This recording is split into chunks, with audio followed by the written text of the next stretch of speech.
Telangana municipal ఎన్నికల వేళ సంచలన వ్యాఖ్యలు. రవాణా, బీసీ సంక్షేమ మంత్రి పొన్నం ప్రభాకర్ కరీంనగర్లో మీడియా సమావేశంలో బీజేపీ బీఆర్ఎస్ల మధ్య లోపాయికారి కుమ్మక్కును బయటపెట్టారు. ఓటమి భయంతో పోలీసులపై దాడులు, ఘర్షణలు సృష్టించారు, ప్రజాస్వామ్యాన్ని అపహాస్యం చేశారు అంటూ ఆగ్రహం వ్యక్తం చేశారు.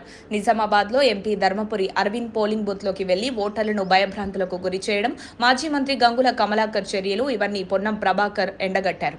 మున్సిపల్ ఎన్నికల నేపథ్యంలో బీజేపీ మరియు బీఆర్ఎస్ పార్టీలు కలిసి పనిచేస్తున్నాయని రవాణా, బీసీ సంక్షేమ శాఖ మంత్రి పొన్నం ప్రభాకర్ ఆరోపించారు. బుధవారం సాయంత్రం కరీంనగర్ డీసీసీ కార్యాలయంలో నిర్వహించిన మీడియా సమావేశంలో ఆయన ప్రతిపక్షాల చర్యలను తీవ్రంగా విమర్శించారు.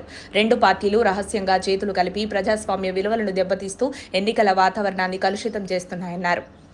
తెలంగాణలో బీజేపీ, బీఆర్ఎస్ కలిసి రాజకీయంగా ప్రయోజనం పొందేందుకు ఉద్రిక్తతలు సృష్టిస్తున్నాయని మంత్రి పేర్కొన్నారు. ప్రదేశాల వారీగా ఘర్షణలు ప్రేరేపించడం, భౌతిక దాడులకు పాల్పడడం వారి ఓటమి భయాన్ని చూపిస్తోందని వ్యాఖ్యానించారు. నిజామాబాద్ ఎంపీ ఒక పోలింగ్ బూత్లోకి వెళ్లి ఓటర్లను బెదిరించారని, పోలీసులపై దాడులు చేసి పరిస్థితిని అస్థిరం చేశారని ఆయన తీవ్రంగా ఆగ్రహం వ్యక్తం చేశారు.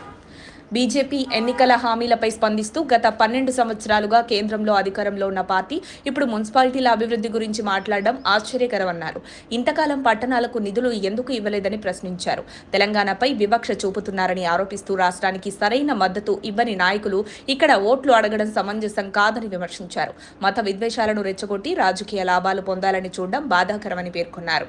మాజీ మంత్రి గంగుల కమలాకర్ పై కూడా మంత్రి ఘాటు వ్యాఖ్యలు చేశారు. 5 ఏళ్లు పదవిలో ఉండి నగరాభివృద్ధికి కృషి చేయకుండా స్మార్ట్ సిటీ పేరుతో భూముల వ్యవహారాల్లో వివాదాలకు కారణమయ్యారని ఆరోపించారు. ఒక మాజీ మంత్రి పోలీసు వాహనం నుండి వ్యక్తిని లాగడం వంటి చర్యలు చట్టవిరుద్ధమని, అలాంటి ప్రవర్తన సిగ్గుచేటన్నారు.